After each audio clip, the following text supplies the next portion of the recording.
छोटा आदिल और गांव की दुनिया। आदिल 5 साल का एक छोटा सा लड़का था जो अपने गांव में अपने दादा और दादी के साथ रहता था।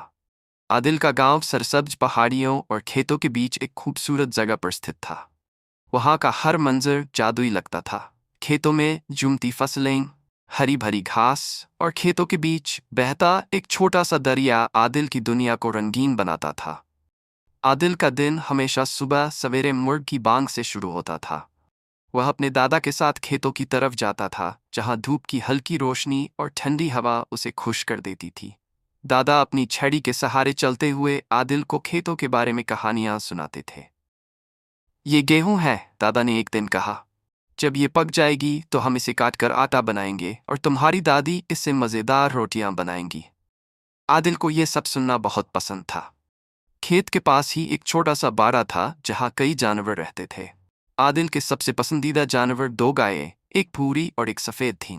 वह रोज़ उनसे मिलने जाता था और उन्हें अपने हाथों से घास खिलाता था। भूरी गाय को ज़्यादा खिलाना ये दूध ज़्यादा देती है, दादी मुस्कुराते हुए कहती।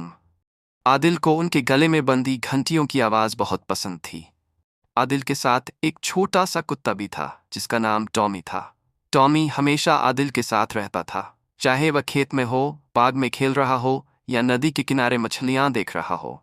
एक दिन आदिल और टॉमी दरिया के पास बैठे थे जब अचानक एक मेढक पानी से बाहर कूदा। आदिल खुश होकर तालियां बजाने लगा और मेढक को पकड़ने की कोशिश की, लेकिन मेढक फिसलकर दोबारा पानी में चला गया। आदिल और टॉमी जोर से हंसने लगे।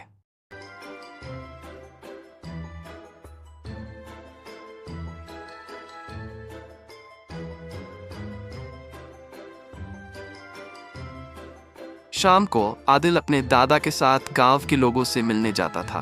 वहां बूढ़े और बच्चे सब खेतों के कामों, जानवरों और गांव के हालात पर बात करते थे। दादा आदिल को हमेशा कहते, बेटा, गांव का हर व्यक्ति एक दूसरे के लिए अहम है, हमें सबको मिलजुल कर रहना चाहिए। आदिल को ये बात समझ में आती थी और वह हमेशा दूसरों की मदद करने की कोशिश करता था।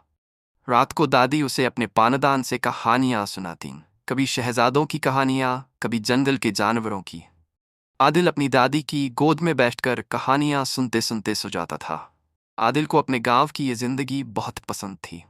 वह हर दिन नई चीजें सीखता, अपने दादा दादी के साथ वक्त बिताता और अपने जानवरों के साथ खेलता। गांव की ये मासूम दुनिया आदिल की दुनिया थी, जहां हर चीज मोहब्बत और खुशी से भरी हुई थी।